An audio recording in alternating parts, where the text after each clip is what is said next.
Hey there, Dr. Ed Barnhart here, inviting you to listen to my new podcast, Archeo Ed. It's a podcast about the ancient civilizations of the Americas. You know, the ones that Western history books spend about a paragraph or two discussing. For the last 30 years, I've been all over the Americas as an archaeologist, an explorer, and a seeker of esoteric knowledge. Archeo Ed is just me, freed from the lecture podium and talking like we're just having a beer together. So if you're a fan of ancient cultures of the Americas, join me as I theorize and pontificate. You can find Archeo Ed wherever you look for podcasts. That's Archeo Ed, ARCHAEOED. Give me a listen. You'll be happy you did. Indiana Jones, Indiana Jones, Indiana Jones. It's a podcast about Indiana Jones. Every movie, 1 minute at a time. The Indiana Jones Minute. Hey, fellas. Oh, hi, Pete. Where'd you come from? Yeah. Yeah. So I was chatting with my good buddy Neil Christopher Marcus Brown today, and he asked a fantastic question. Oh. If you could see any musician live at the height of their career, who would it have been? Oh, boy. Wow. I hate going to shows. I'll abstain. No, just kidding. Yeah. That's funny. Boy, that's a wow. tough... Ooh. See, I went back and forth because although there are a couple of people I like listening to a little bit more, I think it would have to be John Coltrane.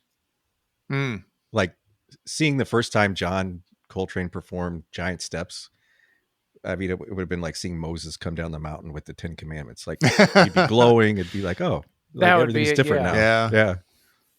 What Wow. now alive or dead or just anybody at all? Anybody at all. It sounds like you'd be going back in time to when they were at their peak. I'd be going back to like 1960. Yeah. Right. Well, it's interesting. Well, that's really good. Yeah. You know what that I'm is stuck on? And we've talked about this before. Like, yes, I want to say something like Rush or something, but then you're like, okay, what fandom do I want to surround, like be packed with for 2 or 3 hours? Like what experience am I subjecting myself to, like beyond the stage? It's a shame you don't like jazz, Tom, because then you could sit in a nice, small, intimate club. I was thinking of that when you said that. I'm like, oh, okay, Yeah. so even if you're not into you're just kind of hiding in your corner, like there's a tiny light on your table, and that's it. I'm one of them, but Rush fans have been weird for 40 years. Yeah. So it doesn't matter. You Yeah. could go 1977, 1997, 2007. It doesn't matter. It's like it's still all dragons and unicorns and wizards. Which is not awful, but it's like, oh, is this me? Is this me? Yeah, Because I'm a no, huge you look Rush fan. around, you're like, are these my wow. brothers? Okay. Yeah, exactly. Now, if you saw him in 1977, though, it would make sense. You'd be like, yeah, wizards. Right. Yeah. Exactly. Yeah. But you can say that about almost any fandom. It's like, I'm thinking, I'm going through all my, Neil Young. Do I want to be surrounded by like, stoners and hippies? Devo, do I want to be surrounded by like, at their prime, it would be like this, I'd probably be killed. I'd be like just beaten up by accident, like just in a crazy, punk club somewhere, I'd be throttled through no fault of my own. But it'd be awesome. It'd be super tough. cool. Like, what if, I mean, I would pick, like one of them would be, seeing Rush, Neil Peart, 1981 Exit Stage Left tour. That probably would be it for me. But, then I thought, like, I don't know, what if you could, what if you could hang in, like, Agamemnon's court? Yeah. If you really kind of stretched it a little bit, or, you said, like, I'd like to see, like, I don't know, like Louis Jordan. Yeah. Like, I don't know, 1948 or something. Or you could be at the It Club listening to Gene Harris. Wow. That's really interesting because, at the It Club, my favorite jazz record, one of my favorite records, Volume 1. I'd leave for the second set, Volume 2. I don't know why. It's funny. Volume 2 is good, but it's nothing compared to the first set or whatever. But I wonder if I listen to that and it's just an audio experience. Mm-hmm. And so I wonder if being there at the IT Club, I think it's 1971 or 1972. I think the IT Club was in Los Angeles, I believe. I think like would you be distracted? Or you would you'd notice everything in between each song? Maybe you'd be sitting next to somebody who stank or something. I wonder if really being there would be a completely different experience than just only having it in your ears. Yeah. And that could be great.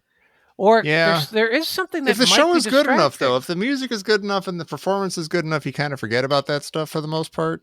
I would think that's my I don't go to a ton of shows, but that's been my experience. Yeah. Well, I just love that Jerry's bread and butter is as a performing musician, and he said that.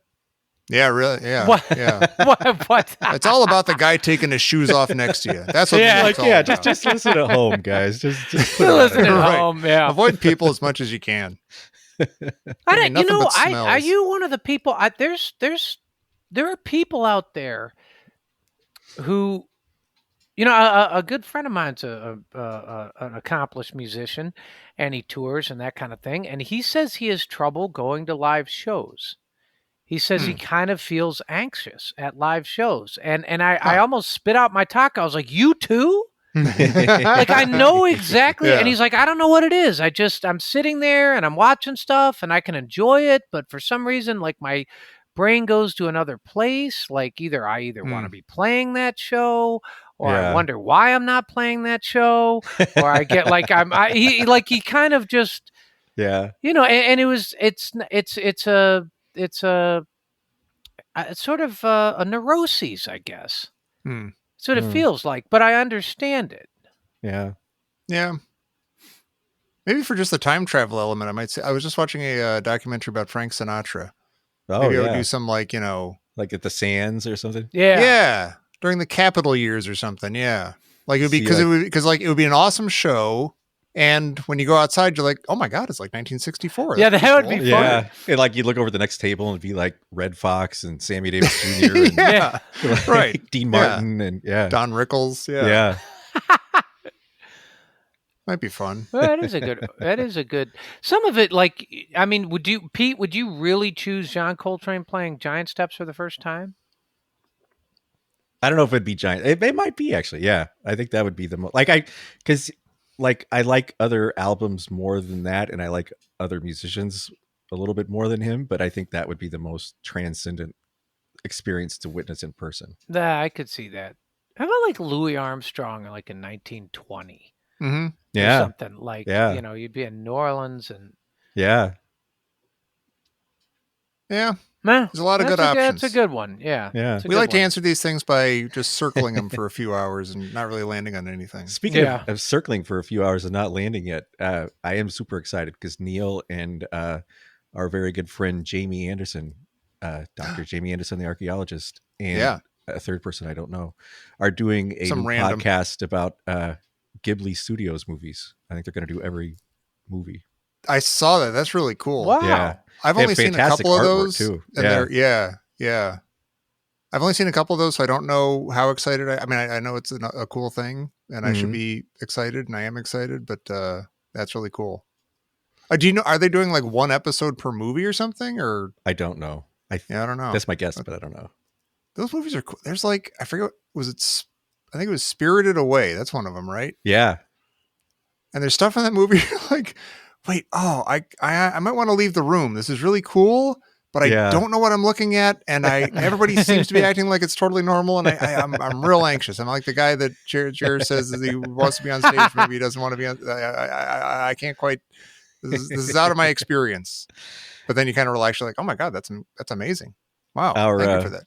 Our regular sushi restaurant before everything closed down was a place called Kiki's. And it was named after Kiki's delivery service, and it's all named after that. Oh, that's cool. Yeah. Awesome. That's great. He's one of the people we want to thank today. He is. As we are here before our continuing Star Wars discussion, we want to thank all you beautiful people. Should we do that? Let's do that. Yeah. Sure. I'm bringing my I'd love thing to. up. Here we go. By thing, I mean chart. Thank you. List of patrons. Yeah. Thank you. We want to thank, one of the beautiful things we want to thank is 2-1 Beckett. Yeah. Thank you, 2-1 Beckett. Thank you. And thank you, Andrew, with 2 A's and Temba, their arms open. Somebody on the crusade just today, this will date the podcast a bit, just posted one of the many Bernie Sanders from the inauguration memes of him, Bernie, his mittens crossed or whatever. Yeah. That was It was great. pretty awesome. Yeah. Airport says nothing but the best minutes on the Best Minutes podcast, which That's is a true. lot of fun. We're Yeah. coming Yeah. up on that sometime. We're coming up. I totally miscalculated last time I was theorizing. I thought we were going to be on like now, but it's going to be maybe 2 weeks from now or something. I'm probably Oh, okay. miscalculating again, but we're going to be there. Yeah. It's going to be fun. So check it out. We also want to thank Bad Dates Act Monkeys Will Die Right Now. Oh, wow. Yeah, mixing it up. Yeah. Oh my God. Bad jokes are back. catandshawn.org/jokes. Oh. Oh. Do you want to do the honors, Pete, or shall I? Sean.org/jokes. I'm so excited. Oh, I'm like a kid in a candy store. It's going to be so stupid. Where do baby elephants come from? Wait. Is it mama elephants? That's a little too Yeah. on the nose. It's a little too on the womb. Wow. Pachydermatologist. No, I don't yeah, like that. Is it going to be like I think you're overthinking it. That yeah. an Have any of his elevator, jokes been like an that- incubator with an elephant? India. big storks.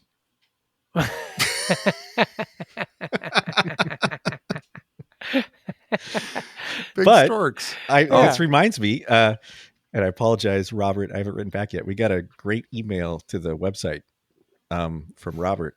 And he says he's really enjoying the Raiders episodes and also enjoying the one-off shows. And he says, since he seemed to be on the lookout for more elephant jokes, I thought I'd share a couple that you might like. Oh my So I got God, two awesome. more. Yeah. Oh, And sweet. he says he does not endorse animal cruelty. He just thought they were funny. Okay. We agree. What's black and white and red all over? So how do you kill a blue elephant?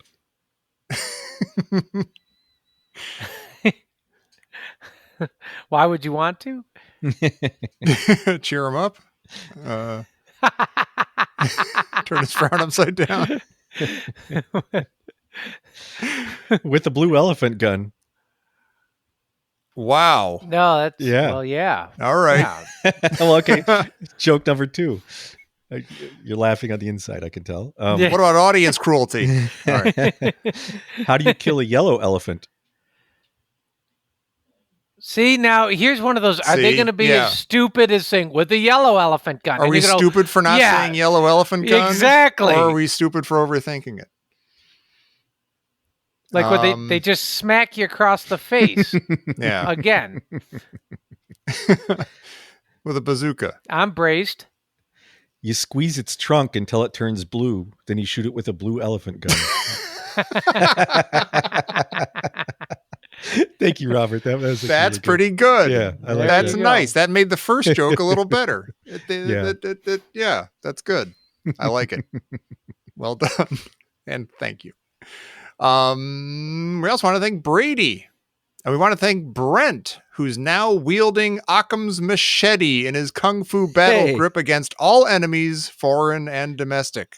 Keep it up, Brett. Far out. Try Brett. awesome. Absolutely. Absolutely, Brent. Man. Good to hear from you always. Yeah. Yep. Yeah, We we're made it. we're hanging on Brent. Save us, Brent. We want to thank Brian. And we want to thank Brian. And we want to thank Carson. And we want to thank Chewy has a barrow in the marketplace. Mala is the singer in a band. It came to my attention that for a while we had this line, and then the next person had the next verse from that song. Like maybe Right. another Chewbacca verse. And Pete and Alex over at Star Wars Minute did not get it, even though they have done a show about the Beatles as well as a show about Star Wars. That's hilarious. Yeah. They're a little slow over there. Yeah, well, they've been doing this a long time. They're getting a little long in the tooth. But I did want to say, since I just called Brent Brett, I have Brett on the brain because our good buddy Brett Stillo, it's his birthday today. So Oh yes, yeah, Happy birthday. Happy birthday, Brett. Happy birthday a few years ago from the past future. 96 years young. Still And looking great. Look at him I would go. like to ask him, what sort of name is Stillo? What's the whatever? I guess You sound like my grandmother, Jerry. She couldn't hear a single ethnic name without having to know where they came from. I'm just what kind of wondering person if are it's like, they? is it? What if is it's it like the original, short? like spiked heel? Like it's like a giant spiked Oh. heel, and then a stiletto is like a Oh, It's like a diminutive slimmed down spiked heel. version. Yeah. Oh, yeah. Well, I'd like to know, was Or the it gun. abbreviated, or has it been changed? Are there famous Stillos across the world? It was still when they got to Ellis Island, but then they wanted to, ethnic it up a little bit, so they added the O. Yeah. I'm going to cut that out. And apologies, Brent, for calling you Brett. You know what? I call everybody the wrong name now. Like it's Yeah. like I call Amy the wrong. I call everyone in my life the wrong. Wow. What do you name. call Amy? Yeah. Mrs. Mummer. Yeah. That'll get you in trouble. Yeah, Yeah, really. really. Yeah. But no, I can't remember things. Like I'll try to Yeah. remember the name for the dishwasher, and I'll the washing machine thing. Oh, we were having this discussion Yeah. over text a while ago, and it happened Yeah. to me yesterday. I was telling you there's a specific word that on this show, on the Indiana Jones Minute, I was struggling with at one point, I remember a few years ago. And it's consistently, I can't come up with it. And it happened to me yesterday. And it's, I was on the Ditch Diggers with Mike and Dan. And Mhm. Dan was like, he helped me because I said, because we were talking about, outdated, ideas about sexuality and male and women roles and everything like that. And I was searching for a word. I'm like, okay, it begins with an M, but it's a synonym for like chauvinism. And he's like, and even right this second, as I'm telling this story, I'm not sure I'm going to say the right word because I always want to say, the word is Misogyny? misogynist. Yes, that is the word, misogyny. And I always want to say masochist instead. So it messes me up, but I know exactly what you're talking about. There are like maybe 10 words that are like that for me where I'm like, I know exactly what I want to say. Everyone's looking at me. It's on the tip of my tongue. You would think that by having this struggle with it each time, it would come more easily, but no. See, that's why Yeah. people should probably be listening to that show instead of this one, because at the Ditch Diggers, like everybody's friendly and tries to help you out, and over here, like when you don't know Right. the word, we just like enjoying hearing you kind of in We, agony, I twisting. feel like, yeah, we act friendly over here, but we're really, Yeah. just like like laughing ice at each cold. other. Yeah, Yeah. And over there, we're kind of cantankerous and jerky, but with a heart. Yeah. I'm putting it all together now. Thanks for nothing. Oh, you're quoting our upcoming Best Years of Our Lives appearance. That's right. I thought I was doing Caddyshack, but you're right. It's a quote for all seasons. We also want to thank Christopher. And we want to thank Cubs fan and Curtis and Dan. And Darth Patreonus says, it's time to play the music. It's time to light the lights. The internet is alive with the news that the Muppet Show, the original Muppet Show, is coming to Disney Plus, and everybody's very excited. That's and pretty I am cool. among them. Yeah, I Yeah. saw that. My neighbor posted the other day that she's like, my kids and I have been watching the Muppet Show, and it's really awesome. And you cannot describe the joy of hearing your 10-year-old kids going, "Mom, Milton Berle's on." They're like sincerely excited that Milton Berle is on. Oh my god! Has That's there ever very been cool. any better duo on television than Statler and Waldorf? I don't think so. That was They're- one of yeah. the Bernie memes today, by the way. Yeah.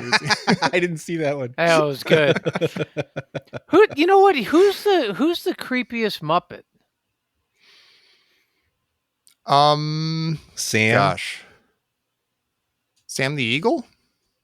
Yeah, he's not creepy. I guess he's just Wow, creepy. that's He's- amazing. Same thing. I haven't thought about him. Scooter. Scooter's not creepy, is he? I don't know. Scooter's See, you say stuff like he's that. like, I'm like, he's have I been thinking about Scooter wrong? yeah, this no, whole I time? know. He's like creepy adjacent. Yeah, He's a little too He clean. hangs around with creepy. yeah, Yeah. No, he's good. Scooter's No, good. he's good. Yeah. He's our buddy. Who's the pig guy? Oh, you Linked mean like hog throb. From Pigs in Space. yeah. Yeah, I he's a little creepy. I don't mind him. I almost want to say, I don't know. I never really Maybe know they're not creepy. like where Gonzo lands. Gonzo's great though. Gonzo Yeah. overcomes whatever weirdness there is to him physically. You know, he's such a great character that it's okay. Yeah. Dr. Bunsen Honeydew is a little weird. He looks like a Fisher Price person. He is a little weird. Yeah, he is. But I kind of like him, and I guess maybe like they're him all too. cool. I like all these guys. Yeah. Oh, as a kid, the Swedish Chef kind of grated on me a little bit. Yeah. He's a little one note. Yeah. Doesn't stray too far from his shtick. Right. But that'll be cool. I want to get back into that. I also, and you guys too, want to thank Dave. And Dave and Dengard Dave couldn't think of anything funny this week. Sorry, fellas. That's all right. You've done great for many months. Fantastic. And it's fine. Take a month off. You're good. We also want to thank Guy Wearing Headphones and Doris and Eric and Fables of Falbus. And Pete hasn't weighed in on this one. We had this last time, but Febo, late Christmas question: which is better, Jingle Bell Rock or Rockin' Around the Christmas Tree? Pete, you weren't here last time, so now you have the final say. Because I think Jerry and I both had different answers. We split, yeah. I don't really care for either one, but I knew it.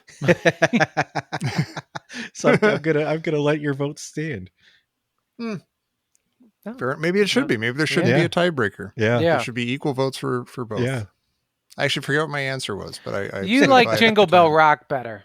I did? Yeah. Oh, I think you're right. Oh, because it was less about rock, and I don't like songs about rock. Right. Okay. That's fair. I'm pretty smart. I'm good at this. Give me another one. That's funny. I never heard that before, but that's a great point. You don't like songs about rock. Yeah, it's only rock and roll, but it's like the second you say rock or rock and roll in a song, you're like, oh, come on. Might as well play the saxophone. Yeah. But it's like everything's like, how many novels are about writers writing a book? Like it's such a should be novels about people reading a book, and you could be like, oh no, what have I done? I'm eating my tail. We want to thank also Father David, of course. We want to thank George Leroy Tirebiter. Every time I read that, I want to think of an excellent Fire Sign Theater. Pete, I think you would love the Fire Sign Theater. You should check them out. Okay. I'll send you a file or something. Please do. Yeah, I'll check it out. Yeah, it's really good stuff. Then I would like to be able to laugh when I hear that name. Yeah, you'll like it. I'll send you that one first. Good. We also want to thank Guy Who Falls Onto the Truck's Windshield asks. I'm already having fun. That was already good. That was great. Stop there. He asks, who is your favorite James Bond movie actor who was also in an Indiana Jones film? Well, now we got to do that. We got to think about See, I can't do those. I never know anybody who was in anything. I will miss most of them, but we've got Donovan from Last Crusade. Oh, yeah. Sure. He was in For Your Eyes Only. Right. And that's it. Allison Duty. Allison Duty. Wow. Geez, Louise. Oh, Sala. Sala's in a couple of them. A couple of James Bond movies. This is one of those moments where everyone is screaming at us. I'm with Pete. I suck at that stuff. Yeah. You know what I'm going to do? Screw everybody. I'm going to look it up. Okay. I'm basically. But is this? Do you like them? Do you like them? Because I have only seen a couple of James Bond movies, and other than the one we just did a podcast about, I haven't seen any of them in like 30 years. So I don't really. Yeah. I don't know any of these people's roles in the James Bond movies. So are we picking them as a person, like as an actor, or as their combined presence in both movies? That's a good question. I think it might just be, I mean, they're actors who you just like, you know, like I would put, you know, if my answer ended up being John Rhys Davis, that would make sense to me. Like I always like him and everything he's in. Yeah. I'll do Donovan. I might do Donovan. I would do Sala, right. or I mean, Sam the Eagle.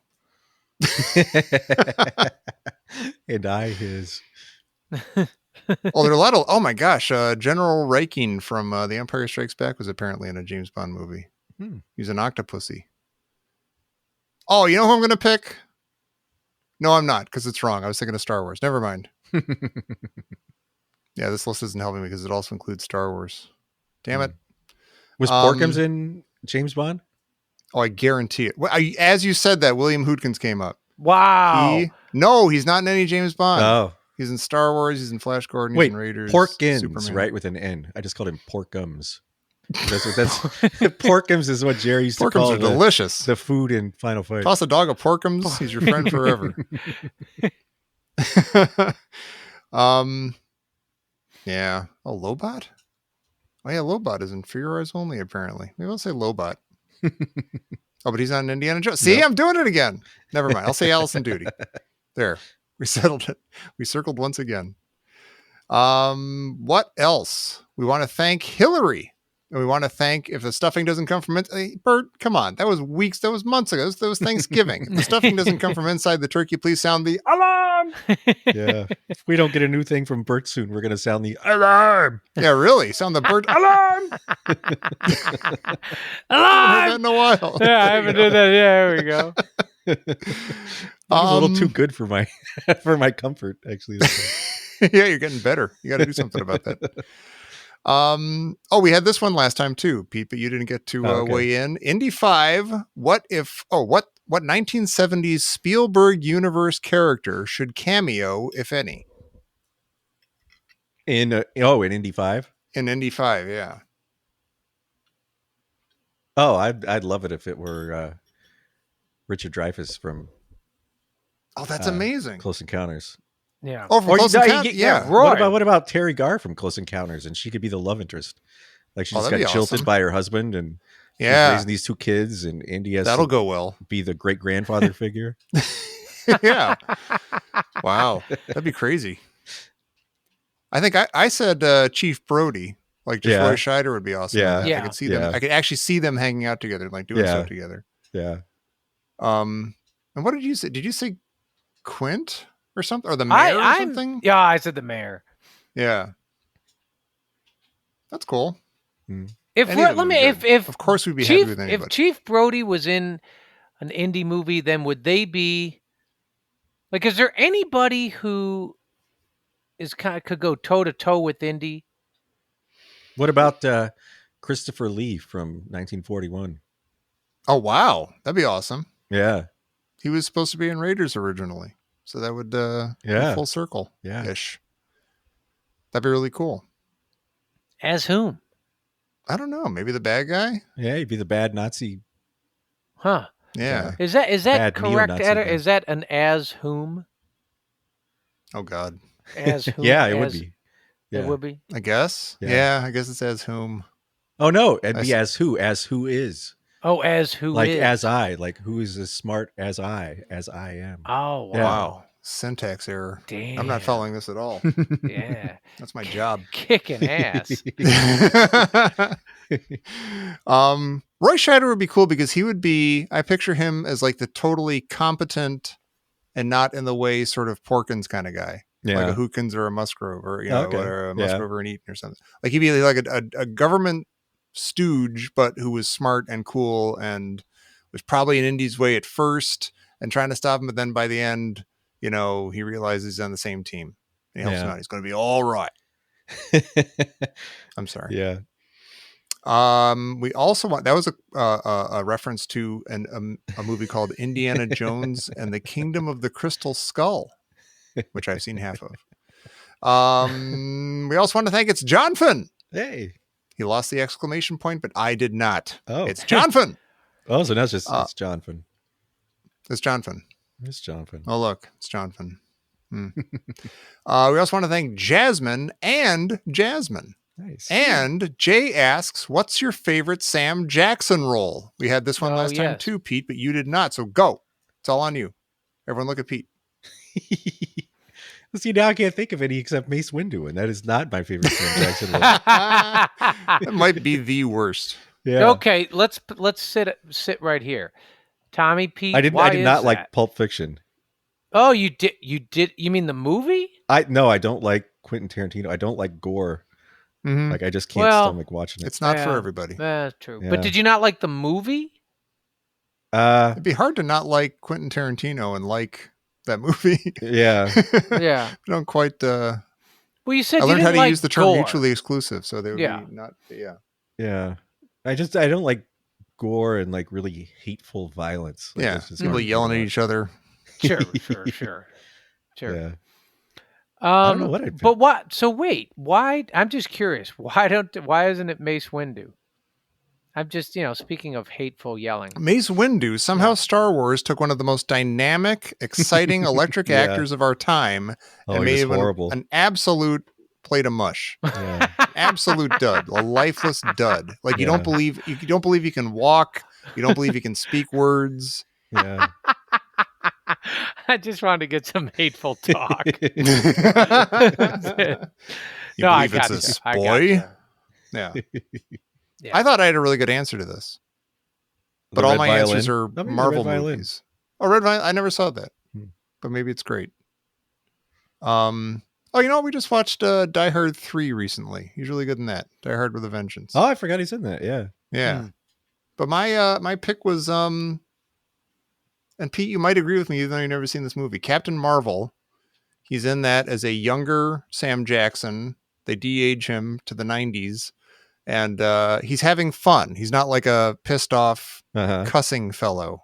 Okay. He's like he's having a good time and he's super cool, but he's also Mhm. having fun. And he's Oh, I like the sound of that. Yeah, it's good. And that's the final answer. There, we landed on something. We also want to thank Jeff and John and Joshua, Inexorable Tash and Ken and Lori and Mark. And Mark Meeting You asks, would you watch a Abner Ravenwood film? And if so, who would play Abner?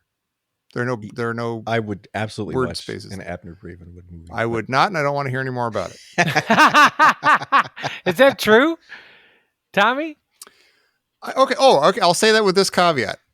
As again, you guys haven't watched The Mandalorian, Right. Almost everything. If I were to describe to you the things that happen in The Mandalorian, you would say, it's just exactly what I feared. There's like a pile of garbage on top of piles of garbage, stupid, dumb ideas. How could that ever work? And I'm here to tell you, as a guy who would agree with you, that all of it works beautifully. So I could rave and scream about, no, don't give me an Abner Ravenwood movie. I don't want to know. Yeah. And they could do it, and it might turn out to be awesome. That's what I'm saying. There's a chance. There's a way that it could be done well. I understand that's very risky.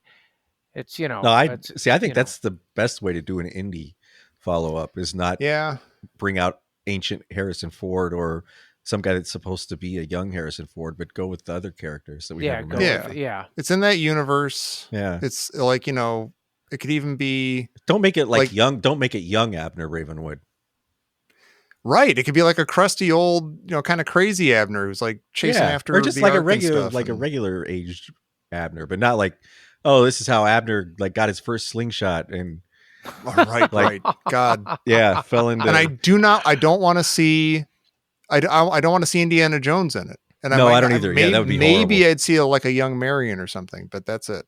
Like, I wouldn't want that because then you'd have like an old Indiana Jones in it. Right. Sorry. That's a bad joke. Oh boy. All right. So yes, if it's awesome, then yes, and if it's not, then no. That's my answer to the Abner Ravenwood. Jingle Bell Rock. Oh, but who would play Abner? Oh yeah. We gotta, oh my God. I have no idea. I don't know actors either. I don't know actors at all. Yeah. I don't know. I'm picturing what people in the Crusade would say on Facebook, like what pictures we'll be seeing as this posts. Yeah, it could be well done.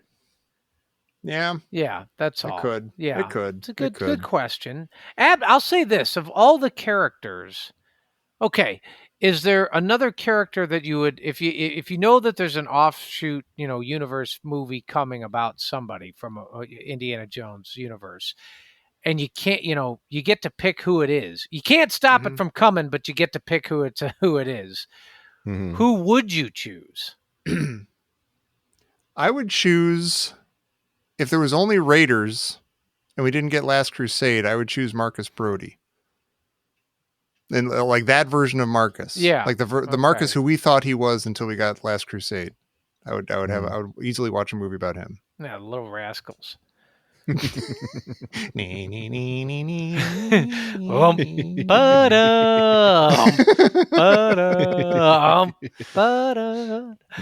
happy returns of the day. Wow, that was pretty good. A duck. I think I'm going to lose my mind. You're quoting the Little Rascals. My God. Dun, dun, dun, dun, dun, dun, dun, dun, dun, dun. You ever see the one where they're on they do the soapbox derby? They built that one soapbox car. It's got like 11 kids on it. And it starts spinning around. It's actually amazing. And there's Butch, and then there's a guy named Woim. Stop it. We've already had this That's amazing. I know we have. Once again, quoting best years of our lives. Best years of Woim. Yeah. All right. Woim. I think for some reason Abner might be the person that I would want to see it. Yeah, I think me too. Yeah. It would make sense. He was like, I've also heard Forrestal. Yeah.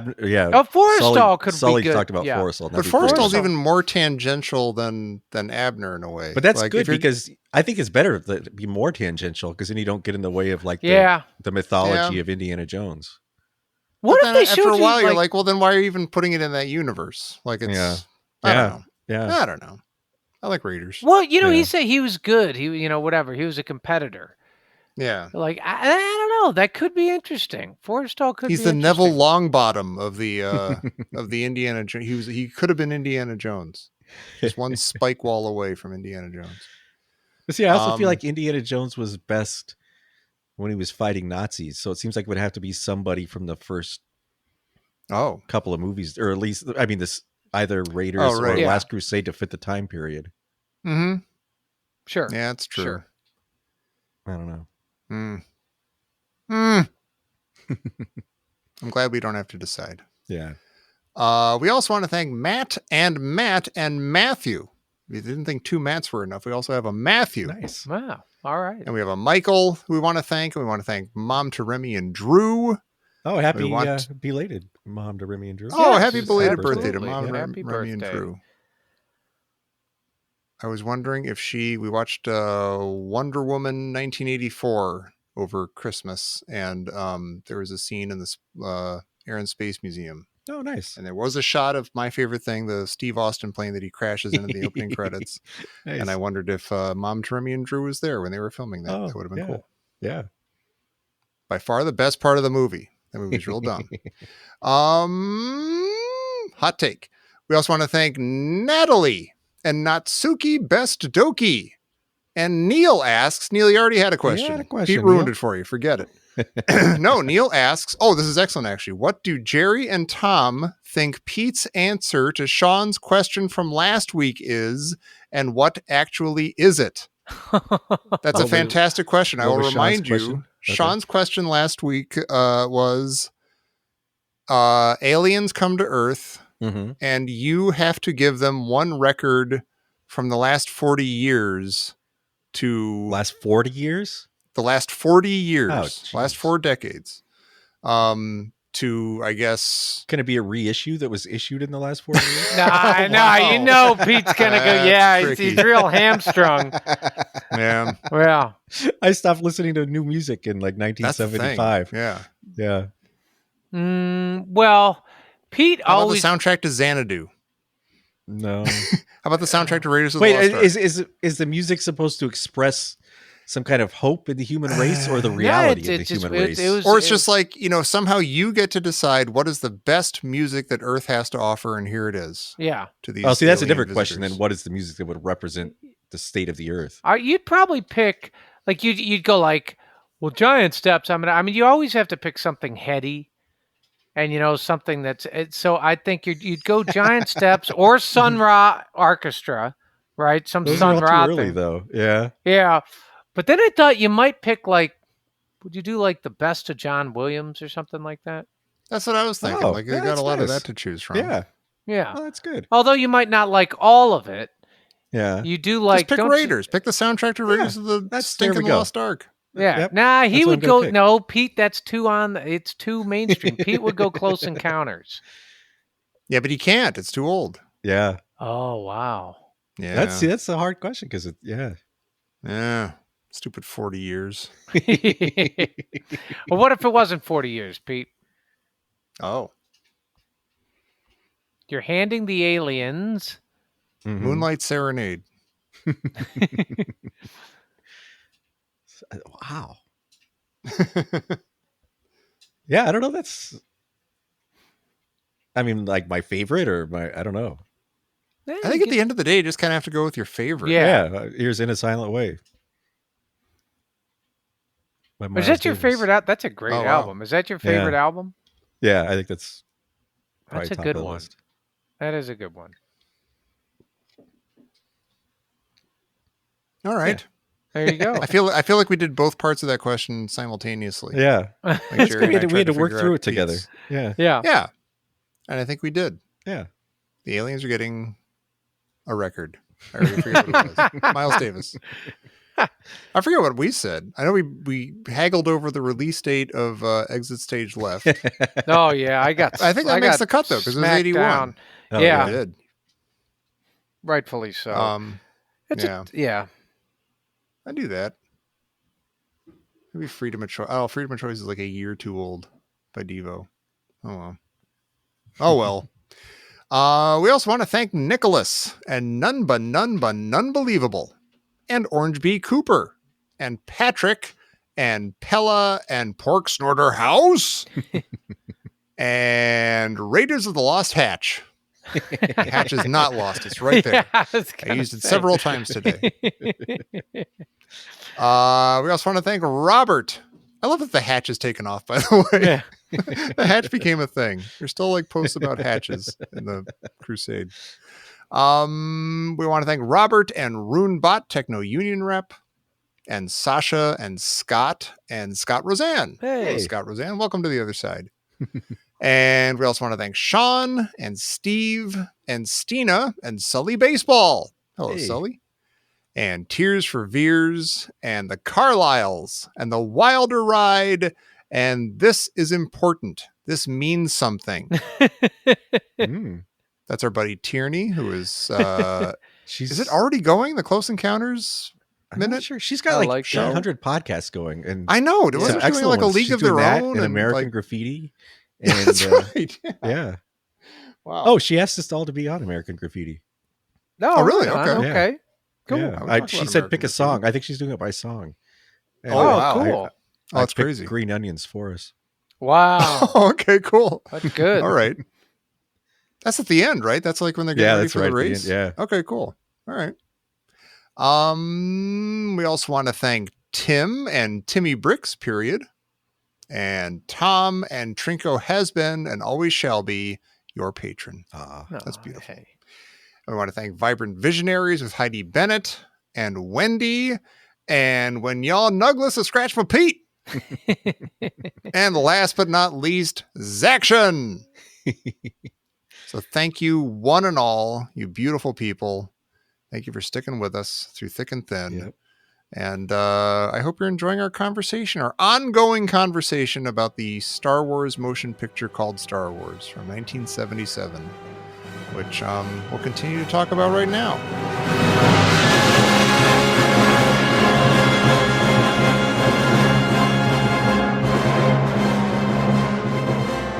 Tommy, question for you. Mm-hmm. Did George Lucas, in the redos of this, did he speed up the ships that were in space? Oh, like in this shot here, like with the TIE fighters and stuff? we see the external, the outside of the Death Star with two TIE fighters coming at you. And I remember hearing that. One of the things that he adjusted was when he re-released these with whatever you want to say by putting splattered ink stains all over them. Was that one of the things that he did? Was speed up the TIE fighters? I know he reconfigured a lot of stuff in like the Death Star battle. Like some shots were totally redone, in the computer and everything. But I don't know about shots like this. Just like cool, I hope not. Kind of perfect incidental shots like this. It's almost majestic, like they're just kind of floating towards you. Yeah, they're just on patrol. Like they're in formation. Yeah. Right. Yeah. Oh, okay. Well, I may be absolutely wrong. I hope you're. I'm. Let's all just decide that he didn't. We're not going to watch those versions again. So I fear you're correct, but I hope you're wrong. Well, they're so when they come in this fashion. I mean, first of all, it's hard to tell if they're slow or fast. But what I do know is that they're menacing. Right. Yeah. Are these? We've seen TIE fighters already, right? And like another establishing shot of the Death Star. We haven't really seen them in action, but we've seen them hang. Oh gosh, maybe we haven't. I think this is only the second time we've seen the Death Star, and I know the first time there was like a Star Destroyer on its way over there. Yeah, I don't remember. That's kind of how they reveal it. These might be our first TIE fighters, actually. What? No. Wow. Are they? Okay. Yeah, I guess so. These look exactly like the Kenner toy, too. Yeah, they do. They do. Yeah, the wings are ready to fly off. They probably are the Kenner toy. They probably are. Box that thing up and get it out in time for Christmas. Well, so this shot is fascinating. Mm-hmm. Because I thought, okay, so look at all the windows on the Death Star. Yeah. Are those offices? It looks that's the detail of the Death Star that makes it look to me like New York City in the 70s for some reason. It looks like a cityscape in the 70s to me. Like just those little lights. Yeah, they're offices or apartments or like, Cinnabon or Build-A-Bear. but it would be like a million New York cities. Like it would be huge. It's the size of a planet. Yeah. Well, so is there a residential portion? Well, I was wondering, does anything on the Death Star go below the surface level? Like, is everything at the surface like on a planet? Oh my gosh! Or does there like a hot molten core, or is it? Or if you have a room with a window, you're like the elite. Like everything else is like deep inside the core. A cruise ship, you got a room with a balcony and a window. Oh yeah, you think they have balconies? I was thinking. Oh God. Oh, I see. I was thinking like, so if you have, if you have consumption, if you have a spot right next to what is it called? A ray gun? The Death Star ray? Like if you have the Death Ray. What is it called? What is it called? The Death Ray? The Death Star? May the Death Star with a planet destroying weapon. I don't know. That's a good question. I bet there's a name and everyone's screaming at us right now. It's okay. Guys. So how about this? I know. Is the Death Star a weapon or is the Death Star like your home? It is like it's a space station, but like its main purpose is that gun. So it does seem weird that there's like what else do they like? Assuming it's not a food court and a mall and stuff. Like what other Imperial operations could be taking up all that space? But that is like kind if of you crazy. Look at, like an aircraft carrier. Yeah. They're like 18 decks below the surface, and that's where everyone lives and works and everything. There's a lot that has to go on to run it. Right. For some reason. Yeah, so Darth Vader's walking down the hall. Now, is he walking is he circumnavigating the Death Star? Oh, yeah. But that would be like walking from here, like from California to Japan. Like the Death Star is enormous. Right. So it would take him forever to get there. That's what I'm wondering. Or is he walking in? Like, as you said, towards like a hot core inside. Or something. Yeah. Like we see elevators later on. Maybe they have them that are like vertical and stuff too, and horizontal, and like they're incredibly fast. So yeah, you could go from like, Chicago to LA size, distance in like a couple minutes or something. Well, if you like, That's a commute. if you had real estate near the Death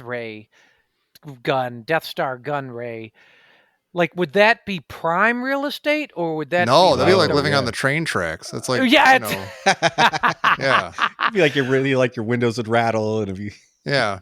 but Eh, not it goes off so often necessarily. you don't even notice. What if you got like a perfect front row seat to the destruction Yeah. of a planet?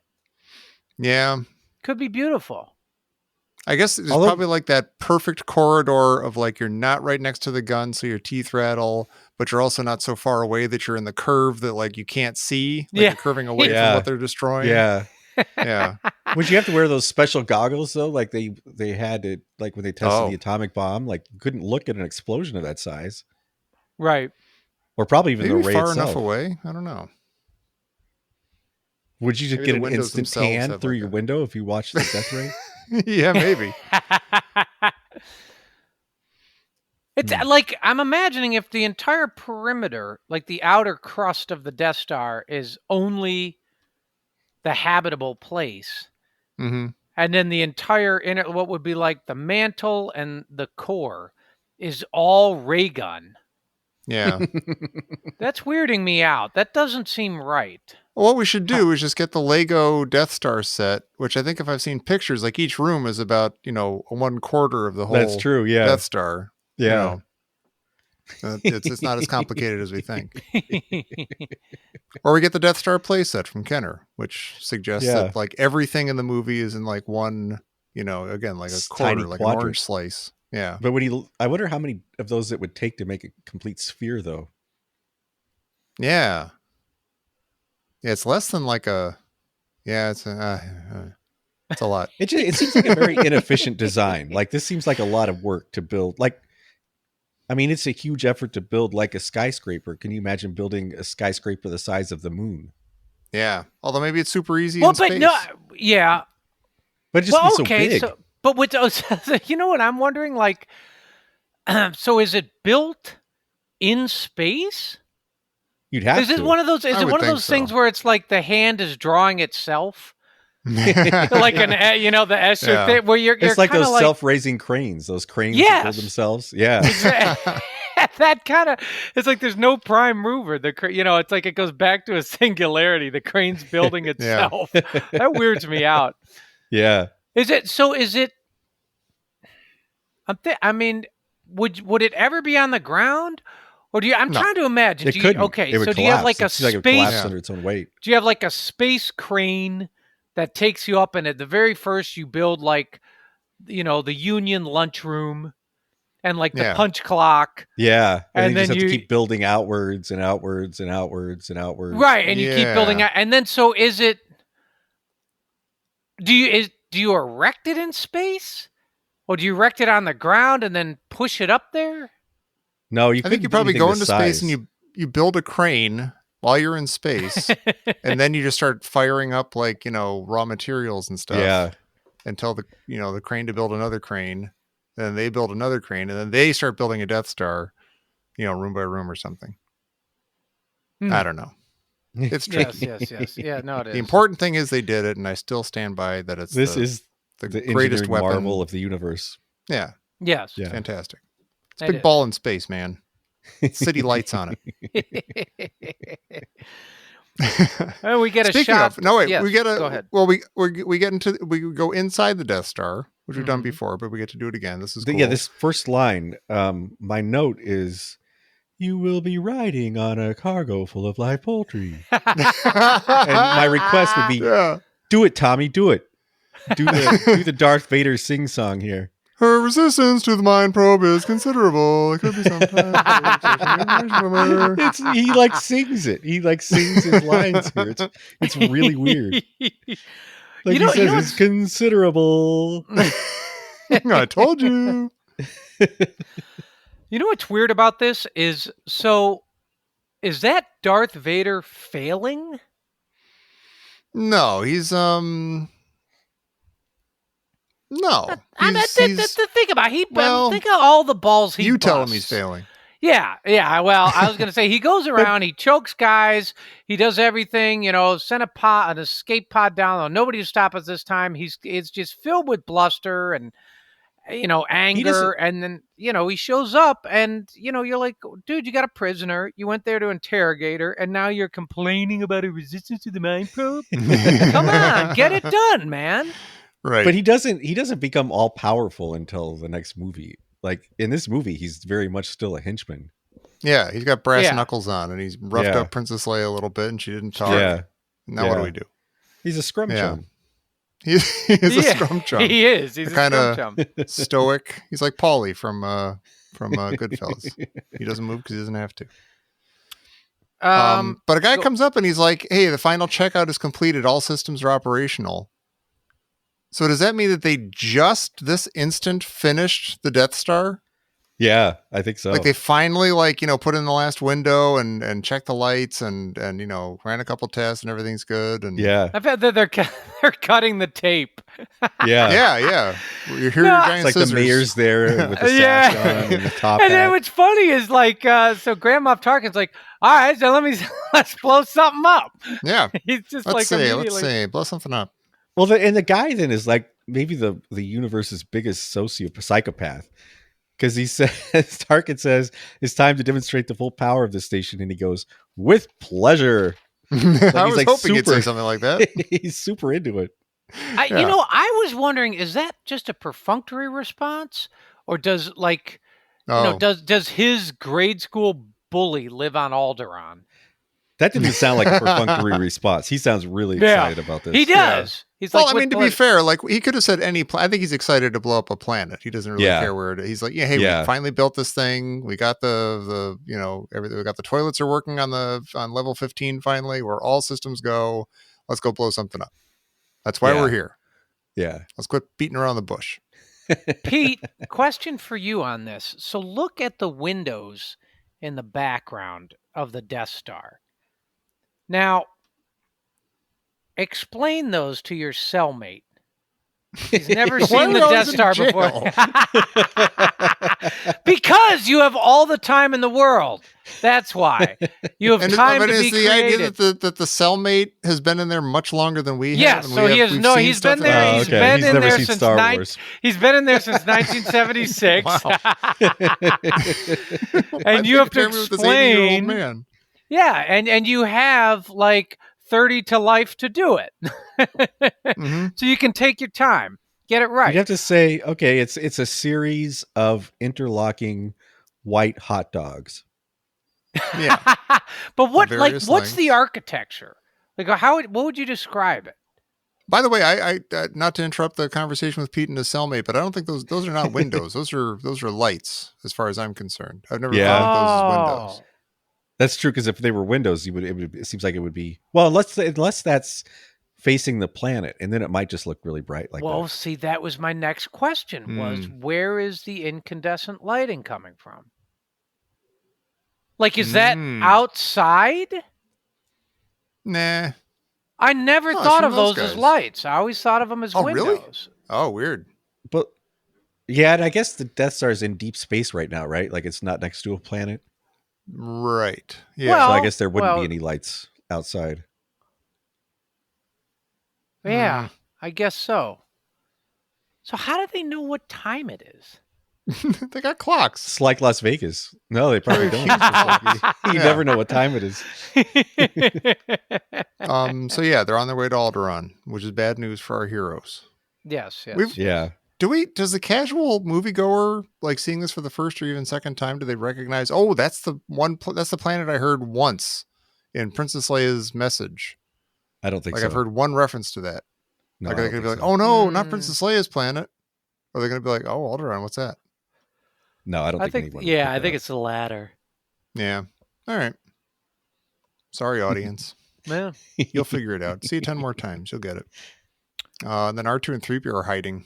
Yeah, what is this a closet, or is this somebody's house?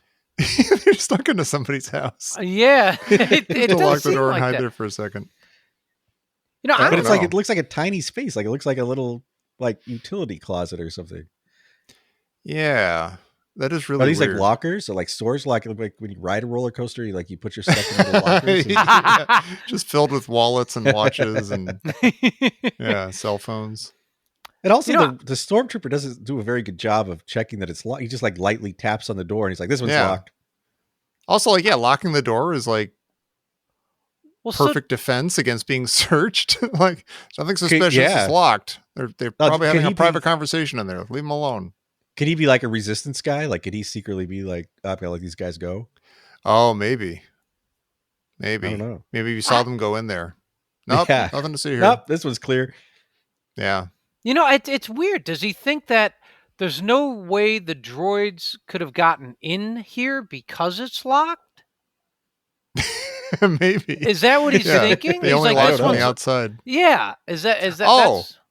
You know what? Maybe he's the guy who Ben used the Jedi mind trick on before, and he still has it in his head that like no droids that he sees are the droids that he's looking for. Oh, wow. So he saw them go in there. He's like, nope, it's not working for me. No, not these droids. He's going to wake up tomorrow and be like, oh, God, what happened? I did a horrible job yesterday. Yeah, I don't know why, but I'm going to have to kill my guys who I was on patrol with. They're going to talk. Well, talking about what happened, why do R2 and 3PO open the door to have a conversation and then close it again when they're done? Right. So we can hear them. Yeah, so we can hear them. Yeah. And what they why is C-3PO riding R2 so bad here?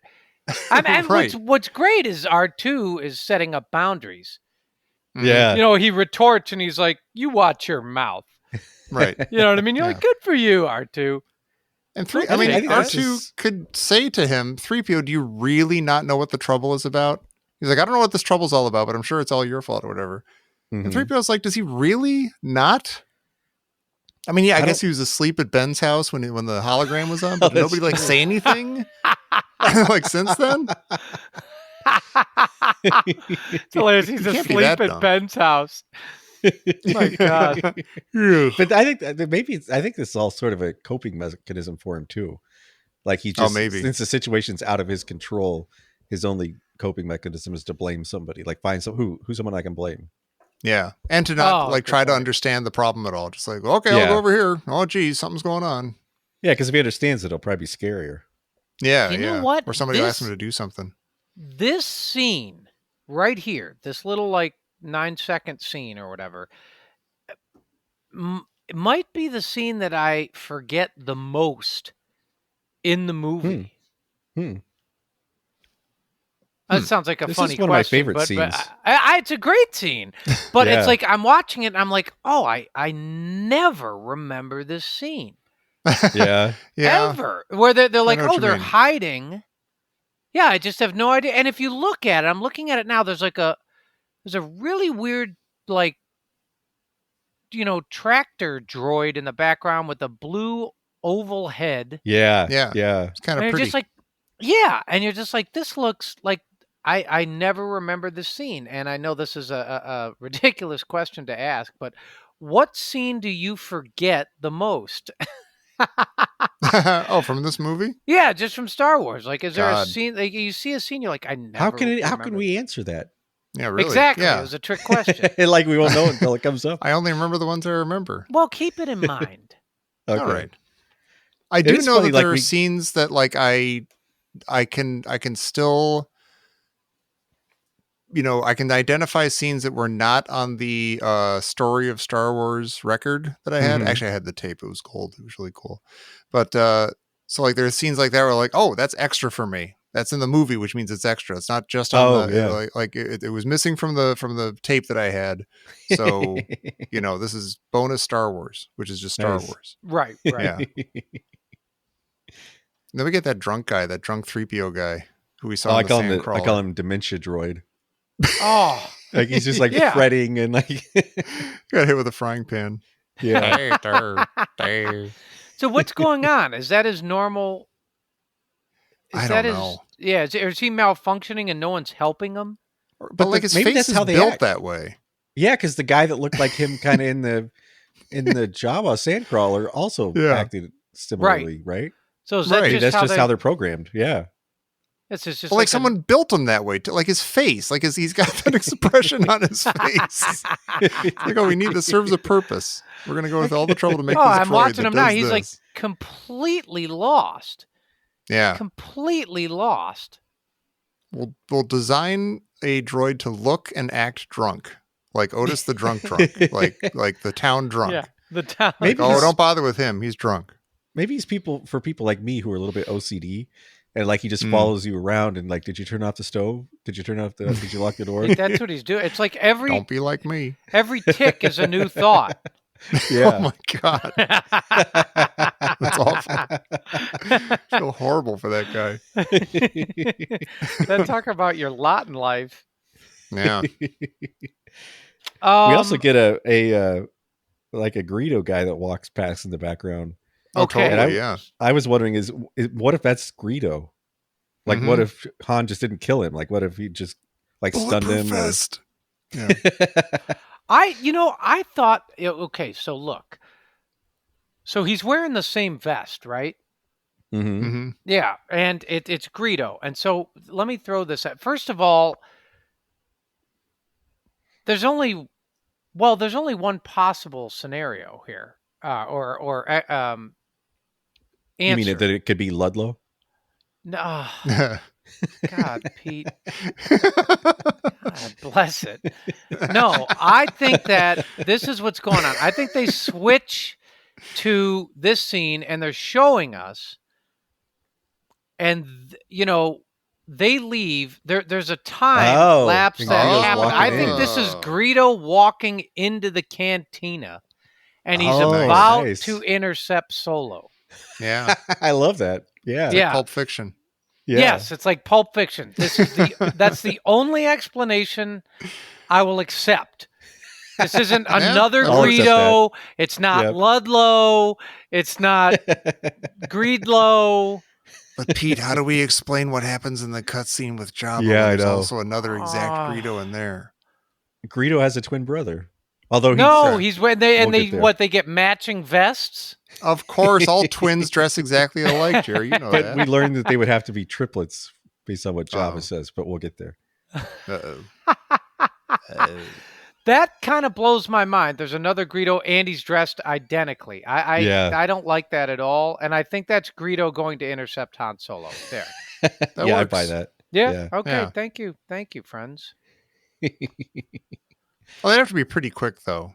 They'd have to have time to sell the speeder and walk over here and stuff. And it seemed like it's like about maybe 10 seconds between them disappearing and then Oyatota Solo. Yeah. I think Han Solo yes, was I'm sitting still in with the you, Jerry. cantina for like 10 minutes. He's listening to the steel pan, and the stormtroopers are like, well, check it out. And they walk from each person to each person to each person to each person. Oh, okay. And that's why it's 10 minutes later.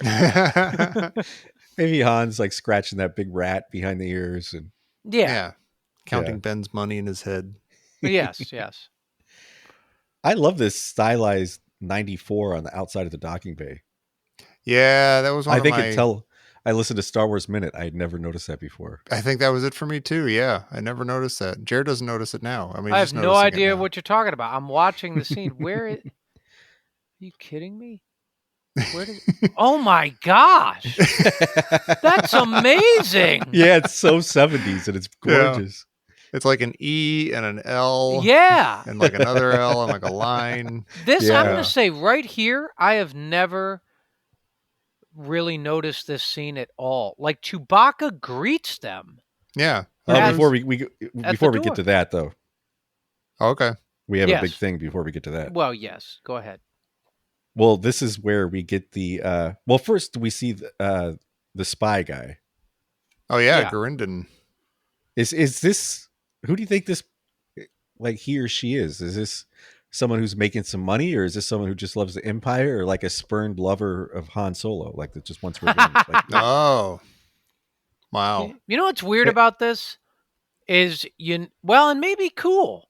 You never find out. I love that. Yeah. Yeah. I love that. Yeah.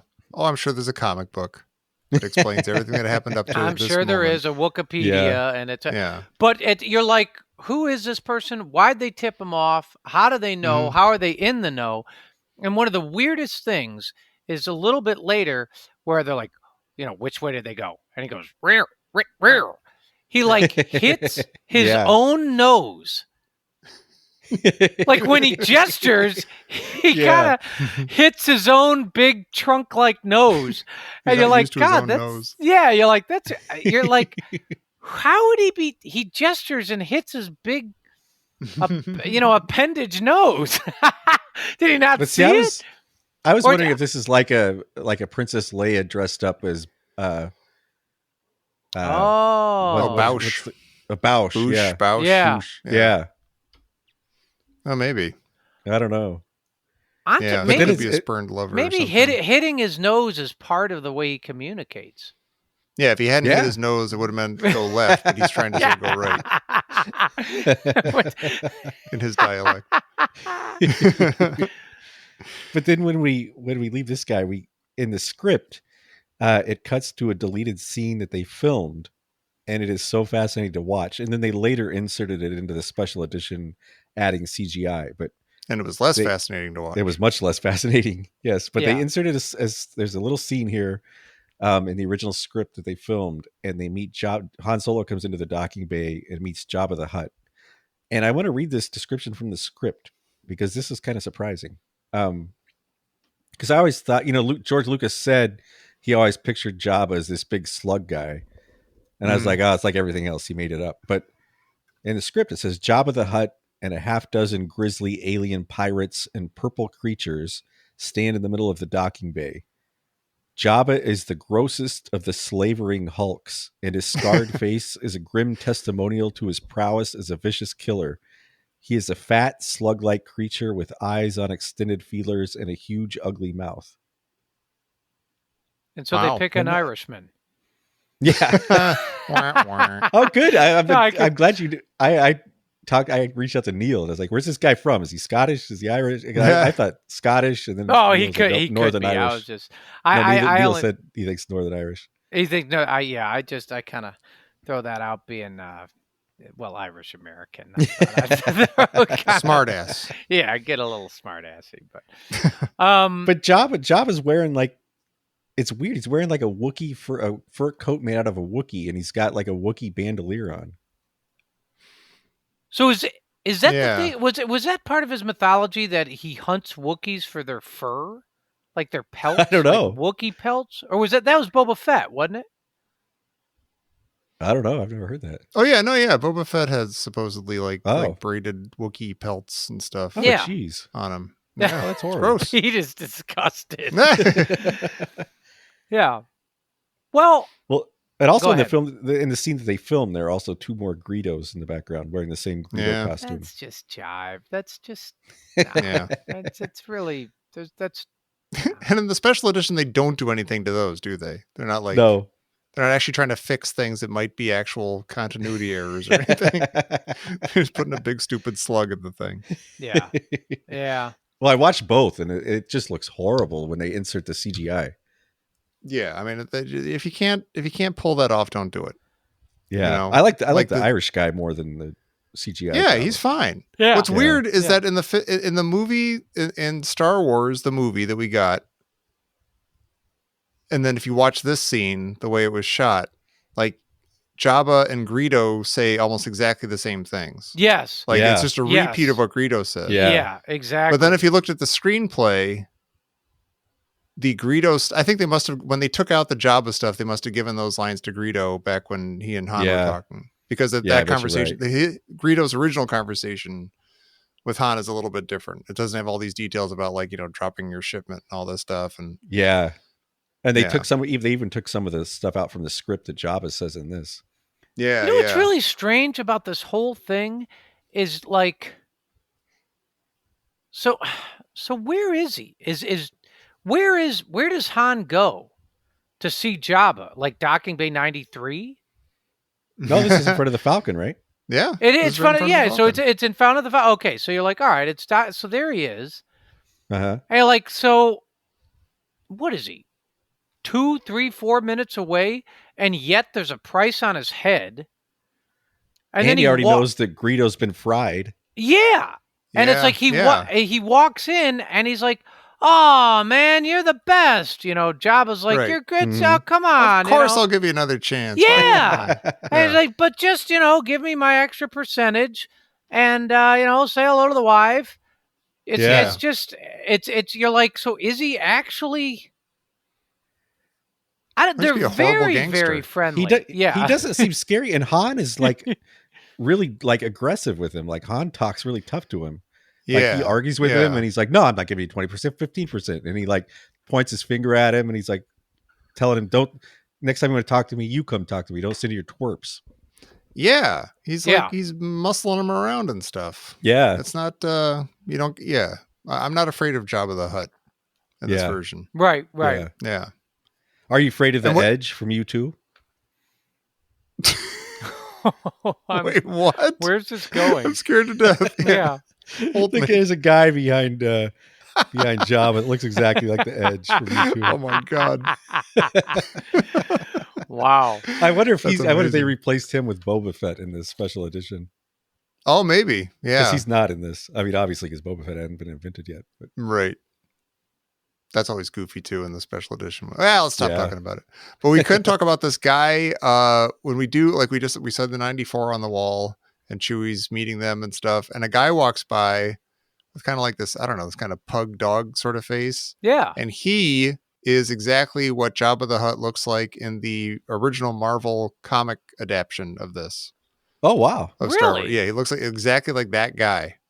Yeah. Is he? He looks a little. I don't know, a little Ugnaught Planet of the Apes. Yeah. A little bald sort of Ugnaught-y guy. Yeah. Wow. You know what blew my mind? I've never, ever seen this before. Is you see R2 walking down the stairs. Yes. He's waddling down the stairs. Yes. Yeah. Like, oh my gosh. One of the craziest okay? Oh my god, things. easy. Yeah. And so does he actually fail? Or does he go down one of the steps? There should be an awesome Yeah. It's one of the craziest I've never seen that before. I've never seen that before. Why isn't he using his rockets? I'm sorry. I have a question for you, Jerry. Yes. You're watching this movie for the first time. Mm-hmm. You're seeing the Millennium Falcon for the first time along with Luke Skywalker, and he says, "What a piece of junk." Does that ring true to you? Do you like, oh my gosh, yeah, I'm with you, Luke. That thing looks like garbage. Or you're like, what are you talking about? It's the coolest thing I've ever seen. God, that's an excellent question. I think Luke is not a reliable narrator here, in the sense that he's really weird and resentful, because he can't get past like, I'm not such a bad pilot. We don't have to sit here and listen to this. And so he can't, I don't think. I think he's going to say that same thing if it's the sleekest, fastest ship he's ever seen in his life. Yeah, I think so too. Now, I guess what's really fascinating about the Millennium Falcon is that it's asymmetrical. Mm-hmm. And I don't know if that means that it's a hunk of junk. Or you know what I mean? Like, is that what Luke is referring to? Is he like, no, X-Wings, they're symmetrical. Yeah, right. Y-Wings, they're symmetrical. Yeah, my land speeder. Symmetrical. So it's like, what is he? Well, even Han seems to concede that it looks bad. That's true. Like when Han says she may not look like much, but she's got it where it counts. But Luke's enough of a tech head and a pilot, fledgling pilot, that he must know, like, oh my gosh, he's got one of these things. That's pretty awesome. But it looks like garbage. I'll try to take this Han Solo fellow down a peg. Because like you're saying, he's like, it's pretty awesome. I love this ship. Why can't I have one like this? It's garbage. I hate it. It also seems like, though, like in all of the other movies, everybody in the universe has heard of Han Solo. And it seems weird that like a young gearhead who idolizes pilots wouldn't have known about the guy with the fastest ship in the galaxy. Yeah. I mean, you do get the sense that Mos Eisley is kind of far from his home, but still, like, if he was that big of a deal, he'd be like, hey, Han Solo's in Mos Eisley. We should go check it out. Yeah. Let's go check out the Falcon. I like this better because it seems like Han Solo's not actually that big of a deal in this movie. Yeah. It's interesting. He's got like a kind of like a towel, a hand towel in his hand. Yeah. You know, like is he that checking one the dirty spot. oil? Yeah, what's he doing? Yeah. I don't know. If you look at it, God, that's a great question. I'm looking at it right. Is the Millennium Falcon, does it look like a piece of junk? It looks weird. Like when you Yeah. first see it, you just see it from Yeah. like full on from the side, and the cockpit Yeah. is sticking out there and stuff, and you kind of don't know what you're looking at. It's like, Is it- okay, I guess Yeah. it's a spaceship. Yeah, it does And look Hans, weird. But it's also kind of elegant. Like it's got nice curving lines and it's got the circles. Like it seems much more elegant than anything else we've seen so far. yeah, that's kind of true. Yeah. And as Hans describing it, we were talking last time about like, how is the Millennium Falcon that fast? Is it like, like it seems like other ships go just as fast, but he mentions, it goes 0.5 past light speed. Yeah, Does that that answers our mean that, question like- from a couple weeks ago where we thought Yeah, everyone like, went is- exactly light speed. Yeah, is the Falcon the only ship that can go just a little bit faster than light speed? And everything else is just like regular light speed? I don't. You know what? All I know is that when he says it, he throws it down like a royal flush, and it's one of the sexiest lines there is. Yeah. Yeah, and that's all I hear. He's just like make 0.5 past light speed. Yeah. And you just they show. Oh, go ahead. Well, you don't know what that means, and you don't have to know. He's basically he's smacking down this goof in a tunic. No, I agree. That's I what think he's Luke doing. doesn't understand it, but they also show Ben, and Ben rolls his eyes. Oh, you're kidding, really? Yeah. No, he Yeah, doesn't. it's He just awesome. Does he? that. Yeah. Oh my gosh! But I'm wondering, do you think Ben has if he's this great warrior general, like it seems like he would know a lot about spaceships. Like, do you think he sees it, he's like, oh my God, what a piece of junk? Or if it seems like he knows that Han is full of it. Yeah. He's had that sense about him the whole time. That's what's kind of Like, since beautiful, they though. met. He knows Han is full of it, but he's like, this is our guy. No, I love that. Yeah. He's like, Yeah. so how does he know this is our guy? You wonder, He's probably is he... seen a lot of guys like this before, like, yes, this guy's full of it. There's a lot of hot air going on here, but he's got the goods. He's a pilot, and that's what we need him for. Yeah. He, what are the modifications that Han has made? He made like one of those panels a darker brown Yeah. than the other ones, so it looks a little worse. He hung the dice. He added the chess table. Yeah. Right. Yeah. I kind of wonder. He says he reprogrammed the made chess some. table. I wonder how much of that's true, or like who? So did Lando build it? By the way, hold on. I'm up to the Who's precipice. Lando? I'm up to the precipice. I never want to know the answer to that. Okay. There you go. I don't think Lando would build it. I wouldn't say, oh, Jerry's got a nice car. Did he build it? Like, I feel like it would be Jerry got a nice car. He got it in Italy, Yeah. Well, all of this is straight out of American Graffiti. This is like, this is Bob Falfa with his his 55 hot rod. Chevy. Yeah. I made a lot of Oh, it's like modifications. 100%, The fastest hunk of junk in the, Yeah. Right. He's Yeah, so you're much right. like Bob Falfa. It's cool. He is. You should have a hat. You should sing some Enchanted Evening.